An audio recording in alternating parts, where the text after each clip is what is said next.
হেই বন্ধুরা, আজ আমি চলে এসেছি 2019 সালে মুক্তিপ্রাপ্ত একটি American superhero film Avengers Endgame নিয়ে।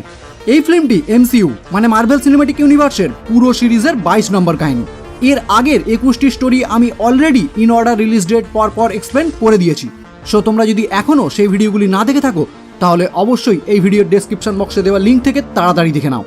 অ্যাভেঞ্জার্স এন্ড গেম এই ফিল্মটিকে যদি বলো এখনো পর্যন্ত রিলিজ হওয়া সব থেকে বড় সুপারহিরো মুভি কিংবা আজ পর্যন্ত যে সমস্ত সায়েন্স ফিকশন মুভি আমরা দেখেছি তাদের মধ্যে দ্য বেস্ট, যাই বলি না কেন যে কোনো কমপ্লিমেন্ট এই ফিল্মের জন্য ছোট হয়ে দাঁড়ায়। মার্ভেল সিরিজ শুরু করার সময় থেকে আমার কাছে বহুবার কমেন্ট এসেছে এই ফিল্মটিকে এক্সপ্লেন করার জন্য, আর ফাইনালি আজ সেই দিন। আমি যখন এই ভিডিওটি বানাচ্ছি তখন এই মুভিটির IMDb রেটিং 8.4 আউট অফ 10। তো আর বেশি কথা না বাড়িয়ে এখন সোজা চলে যাব মেন স্টোরির দিকে। শুরু করার আগে হেই, আমি Raja and welcome to the Bongwood. কাহিনী শুরু হয় অ্যাভেঞ্জার্স ইনফিনিটি ওয়ারের একদম পরবর্তী সময় থেকে। এখানে আমরা দেখতে পাই ক্লিন বাটন মানে হকাই বর্তমানে গৃহবন্দী থাকা অবস্থায় তার পরিবারের সাথে খুশিতে জীবন কাটাচ্ছে। এইবার কেন গৃহবন্দী এটা তো আশা করি আমরা সকলেই জানি, কারণ ক্যাপ্টেন আমেরিকা সিভিল ওয়ারে আমরা দেখেছিলাম সুকোভিয়া চুক্তি লঙ্ঘনকারী ক্যাপ্টেন আমেরিকার সাথে যোগ দিয়েছিল হকাই, আর তাই অ্যান্টম্যানকেও যেভাবে গৃহবন্দী করে রাখা হয়েছিল ঠিক একইভাবে হকাইকেও গৃহবন্দী করে রাখা হয়। আর এই কারণেই হকাইকেও আমরা অ্যাভেঞ্জার্স ইনফিনিটি ওয়ারে থ্যানোসের বিরুদ্ধে লড়াই করতে দেখতে পাই না। যাই হোক, এদিকে যখন হকাই তার পরিবারের সাথে সানন্দে জীবনযাপন করছিল ঠিক তখনই অন্যদিকে বাকি অ্যাভেঞ্জার্সরা মিলে থ্যানোসের বিরুদ্ধে লড়াই করছিল, যেখানে থ্যানোস তাদের সবাইকে হারিয়ে সমস্ত ইনফিনিটি স্টোনগুলি হাসিল করে তার লক্ষ্য পূরণ করার জন্য চুটকি বাজায়। ফলে এই ইউনিভার্সের সমস্ত জীবনের অর্ধেক সঙ্গে সঙ্গেই গায়েব হতে শুরু করে। আর ঠিক এই কারণেই হকাইয়ের পুরো পরিবার হঠাৎ করেই তার সামনে থেকে গায়েব হয়ে যায়। প্রথমে সে কিছু বুঝে উঠতে না পারলেও যখন সে এই ঘটনা সম্বন্ধে পুরো জানতে পারে তখন তার মাথায় আগুন জ্বলে ওঠে, কারণ থ্যানোসের চুটকির ফলে খারাপ লোকের সাথে সাথে প্রচুর ভালো লোকও বিনা কারণে গায়েব হয়ে যায়, যার মধ্যে তার পরিবারও ছিল। আর এই কারণেই সে তার পরিচয় লুকিয়ে একটি মুখোশধারী খুনি রনিনে পরিণত হয় আর বেছে বেছে খারাপ লোকেদের মারতে শুরু করে, কারণ সে মনে করে ভালো লোকেরা যেহেতু বিনা কারণে এই পৃথিবী থেকে অদৃশ্য হয়ে গেছে তাই এইসব খারাপ লোকেদেরও বেঁচে থাকার কোনো অধিকার নেই। এখান থেকে সিন শিফট হয় মহাকাশে, যেখানে আমরা দেখতে পাই টনি স্টার্ক আর নেবুলা একটি স্পেসশিপের ভিতর আটকে আছে। কারণ অ্যাভেঞ্জার্স ইনফিনিটি ওয়ারে আমরা দেখেছিলাম থ্যানোসের চুটকির ফলে টাইটান গ্রহে থাকা সকলেই ধূলিসাৎ হয়ে যায়, শুধুমাত্র টনি স্টার্ক আর নেবুলাই বেঁচে থাকে। এবার ওই টাইটান গ্রহ থেকে একটি ক্ষতিগ্রস্ত স্পেসশিপ কোনো রকমের সারিয়ে তারা পৃথিবীর উদ্দেশ্যে রওনা হয়, আর মাঝপথে তাদের মহাকাশযানের ফিউল শেষ হয়ে গেলে তারা ওই মহাকাশেই আটকে যায়। প্রায় 22 দিন এইভাবে মহাকাশে কাটানোর পর বর্তমানে তাদের খাবার ও অক্সিজেন প্রায় শেষের পথে। তাই টনি তার বেঁচে থাকার আশা প্রায় ছেড়ে দিয়ে তার কাছে থাকা তার একটি আয়রন ম্যান স্যুটের হেলমেটের সাহায্যে তার ওয়াই পেপার পটসের জন্য একটি শেষ মেসেজ রেকর্ড করতে শুরু করে। তারপর চিন্তা ও হতাশায় জর্জরিত হয়ে মৃত্যুর অপেক্ষায় ঘুমিয়ে পড়ে। এরই মাঝে তাদের স্পেসশিপের সামনে এসে হাজির হয় ক্যারল ডেনভার্স মানে ক্যাপ্টেন মার্ভেল, আর তারপর মহাকাশ থেকে তাদেরকে উদ্ধার করে সোজা নিয়ে আসে অ্যাভেঞ্জার্সের হেডকোয়ার্টারে। আমরা অ্যাভেঞ্জার্স ইনফিনিটি ওয়ারের পোস্ট ক্রেডিট সিনে দেখেছিলাম নিক ফিউরি ধূলিসাৎ হয়ে যাওয়ার আগেই তার পেজারের সাহায্যে কাউকে একটি মেসেজ সেন্ড করে, যেটা আমরা ক্যাপ্টেন মার্ভেল থেকে বুঝতে পারি ওই পেজারের মাধ্যমে নিক ফিউরি মেসেজটি সেন্ড করেছিল ক্যাপ্টেন মার্ভেলকে। তাই ক্যাপ্টেন মার্ভেল নিক ফিউরির কাছ থেকে জরুরি মেসেজ পাওয়ার পরই সে পৃথিবীর উদ্দেশ্যে রওনা হয়। আর এই পৃথিবীতে আসার পথেই মহাকাশে সে আয়রন ম্যান আর নেবুলাকে একটি স্পেসশিপে আটকে থাকতে দেখে তাদেরকে সেখান থেকে উদ্ধার করে। এবার পৃথিবীতে এসেই তারা অবশিষ্ট অ্যাভেঞ্জার্স মানে ব্রুস ব্যানার, স্টিভ রজার, থর, নাতাশা রোমানফ, জেমস রোডি এবং রকেটের সাথে পুনরায় মিলিত হয়। এখানে ক্যাপ্টেন আমেরিকার আয়রন ম্যান সেই ক্যাপ্টেন আমেরিকা সিভিল ওয়ারের পর এই প্রথম দুজনের সামনাসামনি হয়। এরপর সবার থেকে থ্যানোসের সম্বন্ধে জানার পর ক্যাপ্টেন মার্ভেল একাই থ্যানোসকে মারার জন্য অগ্রসর হয়, যেটা দেখে ব্ল্যাক উইডো আর ক্যাপ্টেন আমেরিকা তাকে জানায় আমরা এখানে একা কেউই কিছু করি না, আমরা সবাই মিলে একটা টিম হিসাবে কাজ করি। রোডি তার কাছে জানতে চায় তুমি কি জানো থ্যানোস কোথায় আছে, কারণ আমরা এই 22 দিন এই ইউনিভার্সের চারিদিকে তন্ন করে খুঁজেছি কিন্তু তাকে কোথাও খুঁজে পাইনি। এই কথা শুনে নেবুলা জানায় আমি জানি থ্যানোস কোথায় আছে, কারণ আমি তাকে একদিন জিজ্ঞাসা করেছিলাম আমরা আমাদের প্ল্যান সাকসেসফুল করার পর কোথায় যাব। উত্তরে থ্যানোস তাকে জানিয়েছিল তার প্ল্যান কমপ্লিট হওয়ার পর তারা তাদের গার্ডেনে বসবাস করা শুরু করবে। এইবার রকেট তাদের সকলকে জানায় থ্যানোস 6টি ইনফিনিটি স্টোন উদ্ধার করে ওই চুটকি বাজানোর পর এই পৃথিবীতে একটি এনার্জি ওয়েভের সৃষ্টি হয়। ঠিক একই রকম এনার্জি সে কিছুদিন আগেই অন্য একটি প্ল্যানেটে লক্ষ্য করেছে, যেটা শুনে নেবুলা জানায় থ্যানোস 100% ওই প্ল্যানেটেই আছে। এইবার ক্যাপ্টেন মার্ভেল জানায় তাহলে আমরা থ্যানোসের থেকে ওই ইনফিনিটি স্টোনগুলি উদ্ধার করে যেভাবে ওই স্টোনগুলি ইউজ করে সে এই ইউনিভার্সের অর্ধেক জীবন নষ্ট করে দিয়েছে ঠিক একইভাবে আমরা পুনরায় সবাইকে ফিরিয়ে আনবো। এরপর প্ল্যান মাফিক তারা সবাই মিলে রওনা হয় থ্যানোসের উদ্দেশ্যে। সেখানে পৌঁছেই যখন সবাই মিলে থ্যানোসকে ধরে তার কাছ থেকে গাউন্টলেটটি উদ্ধার করে, তখন তারা দেখতে পায় তার গাউন্টলেটে একটিও ইনফিনিটি স্টোন নেই। ফলে ক্যাপ্টেন আমেরিকা তাকে জিজ্ঞাসা করে সমস্ত ইনফিনিটি স্টোনগুলি কোথায়। তখন থ্যানোস তাদেরকে জানায়, আমি আমার লক্ষ্য পূরণ করার পর ওই স্টোনগুলিকে তাদের শক্তির সাহায্যে ধ্বংস করে ফেলেছি, যাতে কেউ সেগুলি ব্যবহার করে পুনরায় সবকিছু আবার পুরনো অবস্থায় ফিরিয়ে আনতে না পারে। এই কথা শুনেই থর যখন বুঝতে পারে থ্যানোস আর তাদের কোনো কাজেই লাগবে না, তখনই সে রেগে গিয়ে তার কাছে থাকা স্টর্মব্রেকারের সাহায্যে সঙ্গে সঙ্গে তাকে হত্যা করে। ফলে বেঁচে থাকা অ্যাভেঞ্জার্সদের শেষ আশা এখানেই শেষ দেখে যে যার মতো নিজের লাইফে ফিরে যায়। এবার এখান থেকে সিন শিফট হয় 5 বছর পর, যেখানে আমরা দেখতে পাই সান ফ্রান্সিসকোতে একটি ইঁদুরের সাহায্যে কোয়ান্টাম টানেল অন হয়ে গিয়ে তার ভিতর থেকে বেরিয়ে আসে অ্যান্টম্যান।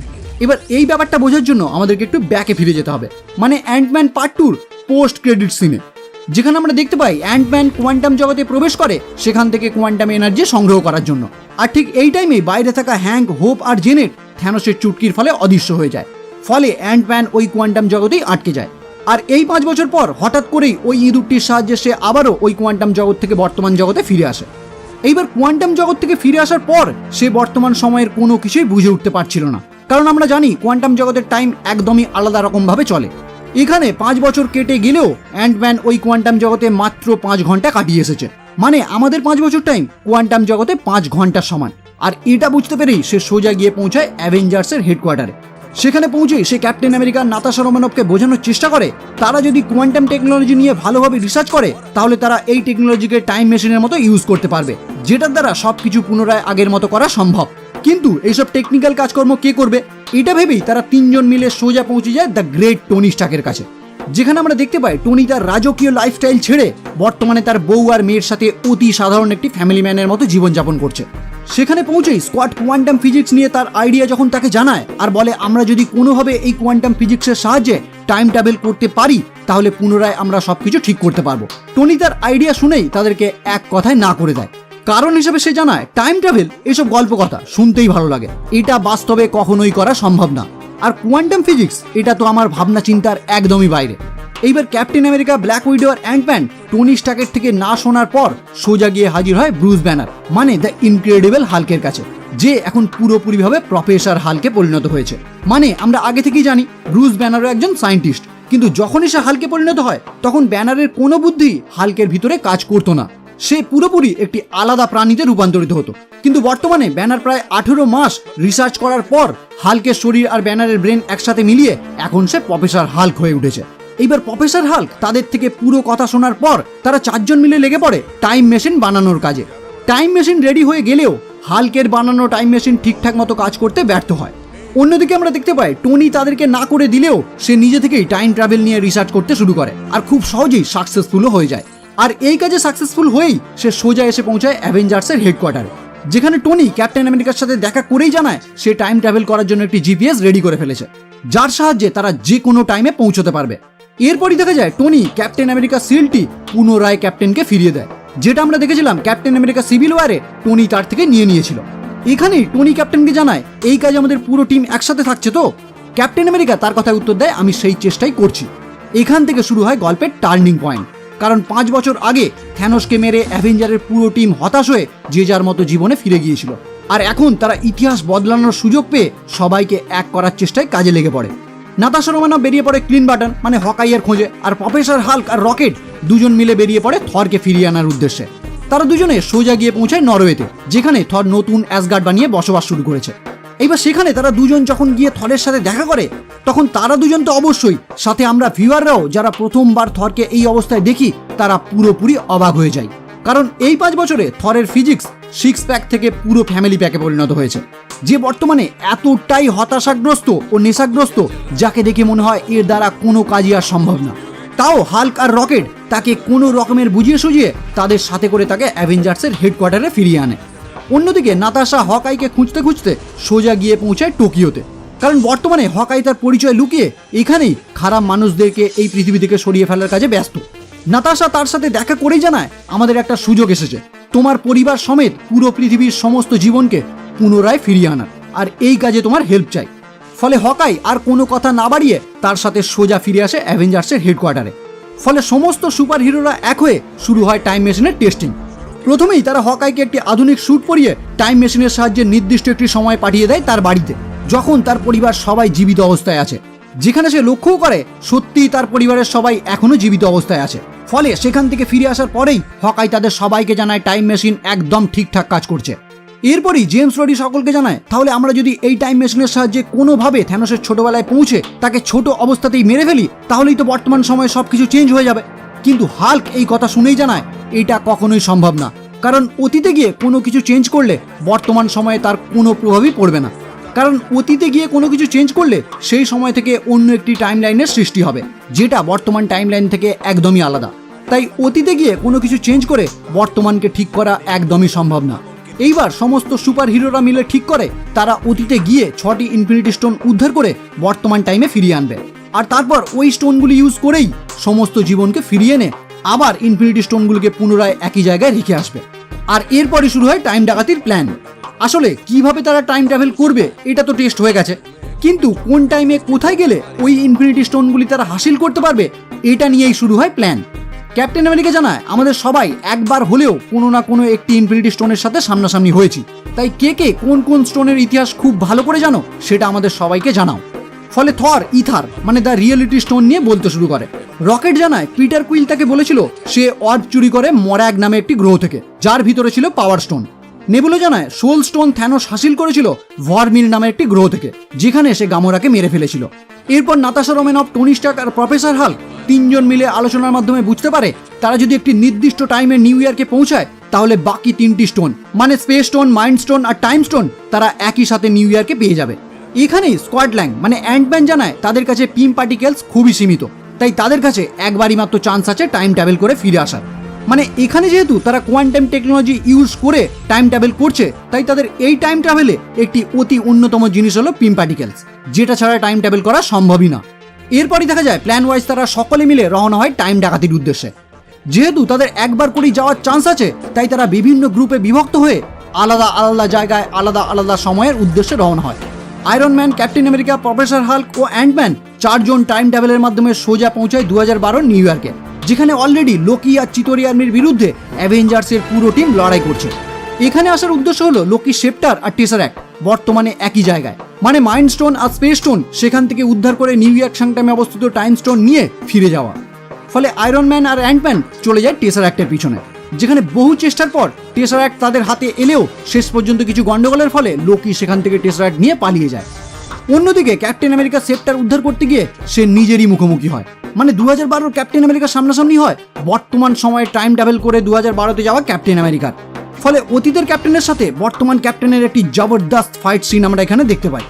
এখানে অনেক কষ্টে বর্তমানের ক্যাপ্টেন আমেরিকা অতীতের ক্যাপ্টেনকে হারিয়ে কোনো রকমের শেপ্টার উদ্ধার করে, আর প্রফেসর হাল্ক পৌঁছায় নিউ ইয়র্ক সাংটামে ডক্টর স্ট্রেঞ্জের খোঁজে, যাতে সে তার কাছ থেকে টাইম স্টোন উদ্ধার করতে পারে। কিন্তু নিউ ইয়র্ক সাংটামে পৌঁছানোর পর তার সামনাসামনি হয় গুরুমা এনসিয়েন্ট ওয়ানের। হাল্ক যখন গুরুমার কাছে ডক্টর স্ট্রেঞ্জের খোঁজ করে, তখন গুরুমা তাকে জানায়, তুমি 5 বছর আগে চলে এসেছো। আসলে ডক্টর স্ট্রেঞ্জ এখনো কামারতাজে আসেনি, তাই এই টাইমে আই অফ আগামোটোর ধারক গুরুমা নিজেই।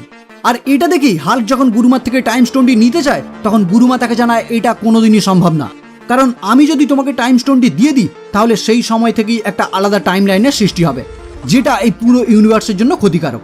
হাল্ক গুরুমাকে জানায়, আমাদের প্ল্যান সাকসেসফুল হওয়ার পরেই আমরা পুনরায় সমস্ত স্টোনগুলিকে তাদের নিজের জায়গায় রেখে দেবো, তাহলে তার কোনো ক্ষতি হওয়ার সম্ভাবনা থাকবে না। কিন্তু এর পরেও গুরুমা তাকে টাইম স্টোনটি দিতে রাজি না হয়, হাল্ক গুরুমাকে জানায়, তাহলে ডক্টর স্ট্রেঞ্জ নিজের ইচ্ছায় কিভাবে টাইম স্টোনটি থ্যানোসকে দিয়ে দিয়েছিল। এই কথা শুনেই গুরুমা বুঝতে পারে এটা নিশ্চয়ই ডক্টর স্ট্রেঞ্জের কোনো মাস্টার প্ল্যান, আর এটা বুঝতে পেরেই গুরুমা তাকে টাইম স্টোনটি দিয়ে দেয়। ফলে নিউ ইয়র্কে আসা 4 জনের মধ্যে হাল্ক ও ক্যাপ্টেন আমেরিকা টাইম স্টোন ও মাইন্ড স্টোন উদ্ধার করলেও আয়রন ম্যান ও অ্যান্টম্যান টেসারাক্ট উদ্ধার করতে ব্যর্থ হয়। তাই আয়রন ম্যান ও ক্যাপ্টেন আমেরিকা যুক্তি করে সোজা গিয়ে পৌঁছায় 1970 সালের শিল্ডের একটি বেসে, যেখানে ক্যাপ্টেন আমেরিকার ট্রেনিং হয়েছিল। এখানে আসার উদ্দেশ্য হলো এই টাইমে টেসারাক্ট ছিল শিল্ডের হাতে, যেখানে টনি স্টার্কের বাবা হাবার্ড স্টার্ক ওই টাইমে টেসারাক্ট নিয়ে রিসার্চ করছিলেন। আর আরেকটি কারণ হলো এই একই জায়গা থেকে তারা পিম পার্টিকেলসে উদ্ধার করতে পারবে, যেটা তাদের টাইম ট্রাভেলের জন্য অতি আবশ্যক একটি জিনিস ছিল।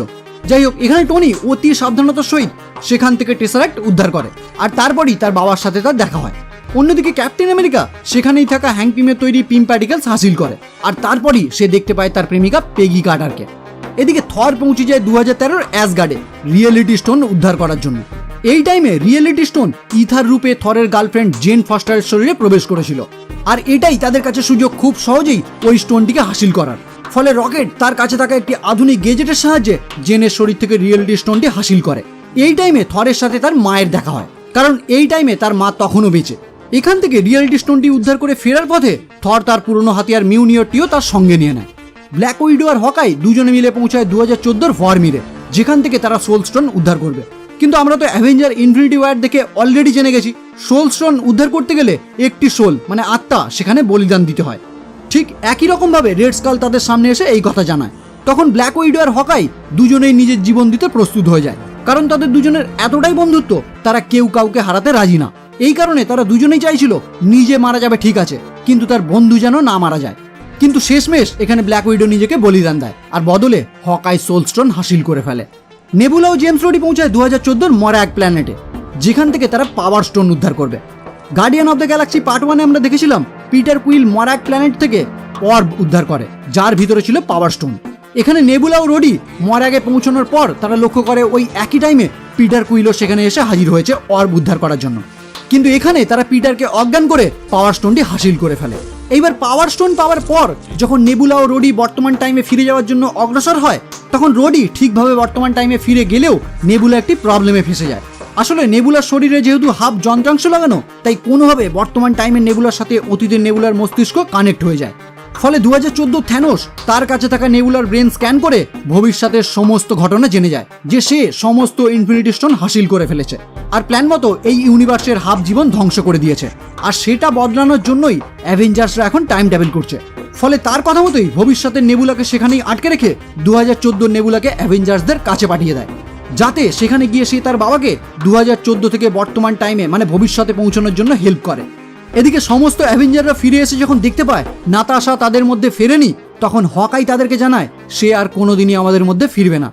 এই কথা শুনে সবাই ভেঙে পড়লেও নাতাশার এই বলিদান যাতে ব্যর্থ না হয় সেই চেষ্টাতেই তারা সকলে মিলে তাদের হাসিল করা প্রত্যেকটি ইনফিনিটি স্টোন আয়রন ম্যানের তৈরি একটি নতুন গাউন্টলেটে স্থাপন করে। এরপর ওই গাউন্টলেটটি কে তার হাতে নিয়ে চুটকি বাজাবে এই কথা বলায় থর সবার আগে এগিয়ে এসে জানায় আমি। কিন্তু হাল্ক তাকে বাধা দিয়ে জানায় আমরা সবাই দেখেছি এই ইনফিনিটি স্টোনগুলি শেষ পর্যন্ত থ্যানোসের কি হাল করেছিল, তাকে পুরো আধমরা করে ফেলেছিল, তাই এটা পরে চুটকি আমি বাজাবো। আয়রন ম্যান জানতে চায় তুমি এগুলোর পাওয়ার সহ্য করতে পারবে?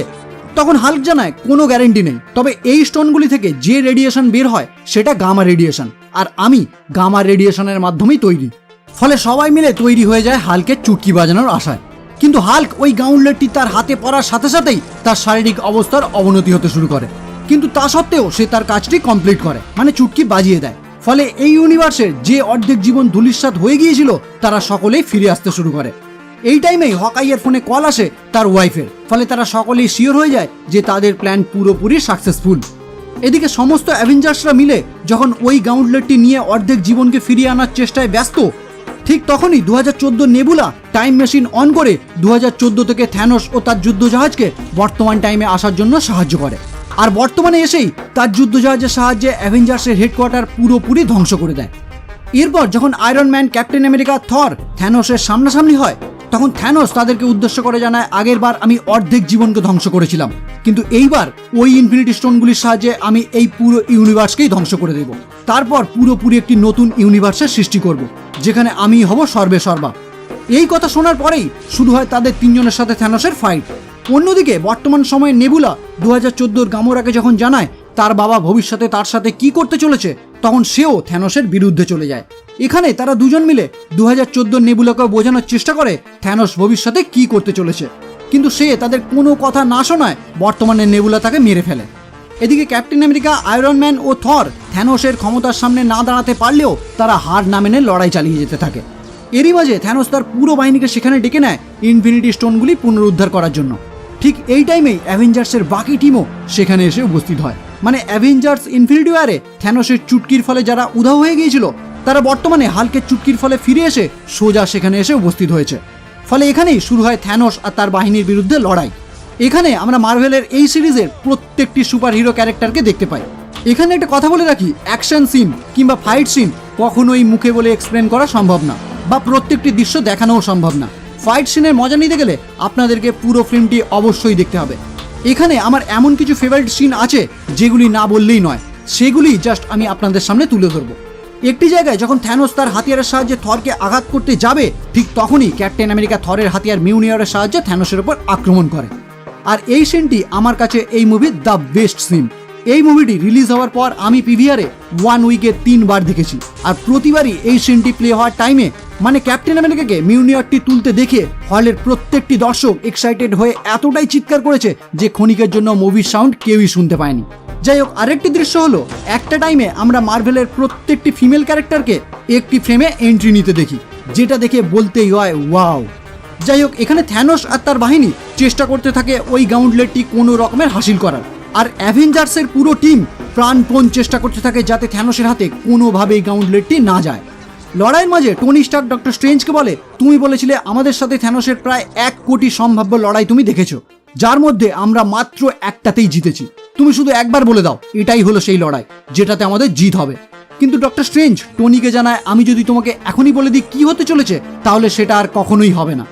আসলে ডক্টর স্ট্রেঞ্জ জানতো এটাই হলো সেই লড়াই যেটাতে অ্যাভেঞ্জার্সদের জিত হবে, আর এই কারণেই অ্যাভেঞ্জার্সদের সমস্ত বাহিনীকে নিয়ে সে এই লড়াইয়ের ময়দানে এসে উপস্থিত হয়েছে। এখানে হঠাৎ করেই যখন থ্যানোসের বাহিনী তাদের এয়ারক্রাফটের সাহায্যে লড়াইয়ের ময়দানে অ্যাটাক করতে শুরু করে, ঠিক তখনই এন্ট্রি নেয় ক্যাপ্টেন মার্ভেল, আর ওই সমস্ত এয়ারক্রাফটগুলিকে এক নিমেষেই ধ্বংস করে দেয়। কিন্তু এত কিছুর পরেও তারা থ্যানোসকে আটকাতে ব্যর্থ হয়, ফলে ওই গাউন্টলেটটি অ্যাভেঞ্জার্সদের থেকে থ্যানোস হাসিল করে ফেলে। আর এই টাইমেই ডক্টর স্ট্রেঞ্জ আয়রন ম্যানকে ইশারা করে জানায় এটাই সেই টাইম যেখানে আমাদের জয় হবে। ফলে আয়রন ম্যান এই সুযোগ যাতে হাতছাড়া না হয়ে যায় সেই আশাতেই থ্যানোসের কাছ থেকে সমস্ত ইনফিনিটি স্টোনগুলি নিয়ে নিজের আরমানের সাহায্যে একটি নতুন গাউন্টলেটের সৃষ্টি করে তাতে সমস্ত ইনফিনিটি স্টোনগুলি লাগিয়ে চুটকি বাজিয়ে দেয়। ফলে থ্যানোস সহ তার সমস্ত বাহিনী তৎক্ষণাৎ সেখানেই ধূলিসাৎ হয়ে যায়। কিন্তু ওই ইনফিনিটি স্টোনগুলি পড়ে চুটকি বাজানোর ফলে টনি স্টার্ক ওই রেডিয়েশন সহ্য করতে না পেরে খুব খারাপভাবে আহত হয়ে পড়ে আর সেখানেই মারা যায়। এই ফিল্মটি আমার কাছে এই কারণেই খারাপ লাগে যে এমসিইউ এর আমার সব থেকে ফেভারিট ক্যারেক্টার আয়রন ম্যান এখানেই মারা যায়। যাই হোক, এরপর দেখা যায় আয়রন ম্যানের শেষ কাজে এই সিরিজের বহু লোক সেখানে এসে উপস্থিত হয়।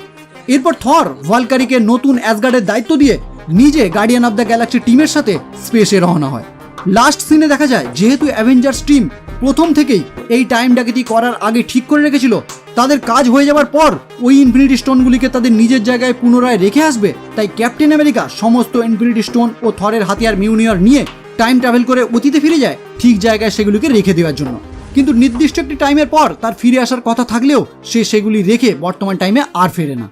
আসলে captain America the first Avenger আমরা দেখেছিলাম 70 বছর বরফে জমে থাকার ফলে তার গার্লফ্রেন্ড পেগি কার্টারের সাথে সে সময় কাটাতে পারেনি, তাই বর্তমান টাইমে না ফিরে সে সোজা চলে যায় 1945-এ, যেখানে সে পুনরায় তার গার্লফ্রেন্ডের সাথে টাইম কাটাতে শুরু করে, কিন্তু সেটা একদমই একটা আলাদা টাইম লাইনে।